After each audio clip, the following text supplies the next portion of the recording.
என்னுடைய பாதி சக்தியை நான் உனக்குள்ள புகுத்திட்டேன் கரண். உங்க அம்மாவுடைய உயிர் பிரியிற வரைக்கும் இந்த சக்தி உனக்குள்ளதான் இருக்கும். உன் கையாலேயே உங்க அம்மா சாக போறாங்க. ஜெய் தக்ஷகா.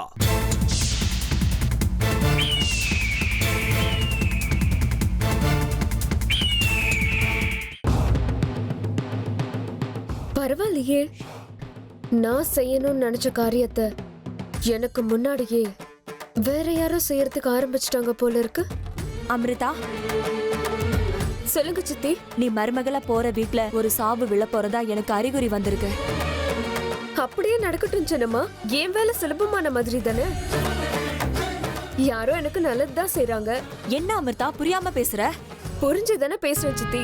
அந்த குடும்பத்துல இருக்கிற எல்லாரையும் அழிக்கிறது தானே என்னோட வாழ்க்கை லட்சியம்.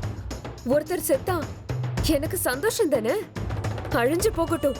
அந்த மந்திரவாதி தான் நீ மருமகளா போற வீட்ல ஒரு சாவு விழணும்னு முயற்சி பண்ற அமிர்தா. அந்த வாய்ப்பை நீ அவனுக்கு கொடுக்கவே கூடாது. அவங்கள காப்பாற்ற வேண்டிய அவசியம் உனக்கு இருக்கு அமிர்தா. போ அமிர்தா, சீக்கிரமா போ. இல்ல சித்தி, நான் போக மாட்டேன். அந்த குடும்ப வம்சத்தோட அழியணும் தான் நானும் ஆசைப்படுறேன். அது தானாவே நடக்கிற நேரத்துல நான் எதுக்கு அவங்களை காப்பாத்தணும்? அப்படின்னா நீ அந்த வீட்டுக்கு மருமகளா போற ஆசைய அடியோட மறந்துடு. கூடவே நாகமணியை அடையணுங்கிற ஆசையும் விட்டுடு அமிர்தா.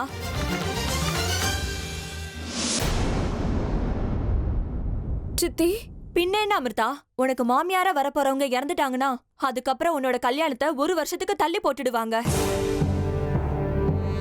அதனால நாகமணியை நீ அடையறதுக்கான போராட்டம் முயற்சி எல்லாமே வீணா போயிடும் அமிர்தா, புரிஞ்சுக்கோ. நீ அதுக்கான வாய்ப்பை எப்பவுமே கொடுக்க கூடாது அமிர்தா. நீ அந்த வீட்டுக்கு மருமகளா போகணும்னா, நீ நாகமணிய மறுபடியும் கைப்பற்றணும்னா, நீ உன்னோட வருங்கால மாமியார காப்பாற்ற வேண்டிய அவசியம் இருக்கு அமிர்தா. கிளம்பு அமிர்தா, உன்கிட்ட அதிகமா நேரம் இல்ல. கிளம்பு, உடனடியா கிளம்பு அமிர்தா. சரிங்க சித்தி, நான் உடனே கிளம்புறேன்.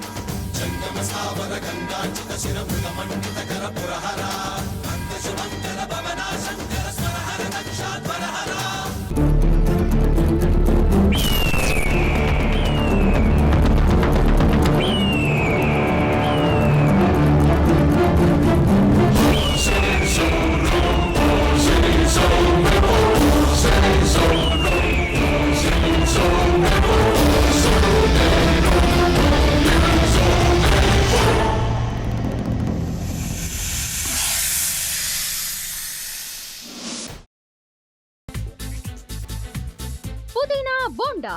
தேவையான பொருட்கள்: புதினா 1 கட்டு, பாசிப்பருப்பு 100 கிராம், துவரம் பருப்பு 50 கிராம், உளுத்தம் பருப்பு 2 தேக்கரண்டி, கடலை பருப்பு 2 தேக்கரண்டி, பச்சை மிளகாய் 2, இஞ்சி சிறு துண்டு, தேங்காய் துருவல் 1 கப், சீரகம் 1 தேக்கரண்டி, எண்ணெய் தேவையான அளவு, உப்பு தேவையான அளவு.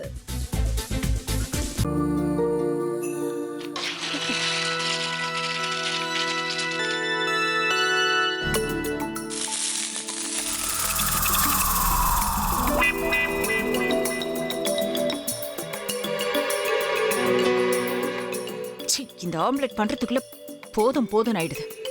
தவையோட ஒட்டிக்குது.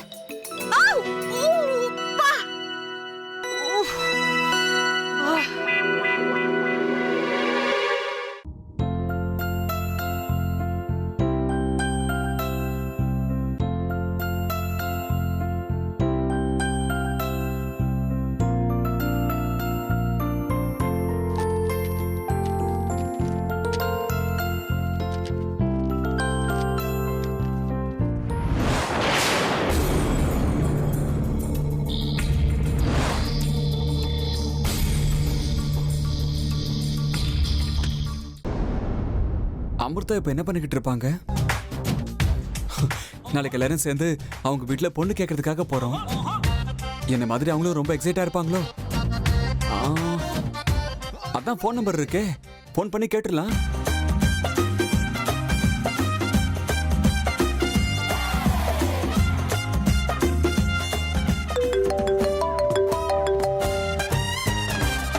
ஹலோ. ஆஹா, தேன் மாதிரி உங்க வாய்ஸ் ரொம்ப ஸ்வீட்டா இருக்குங்க.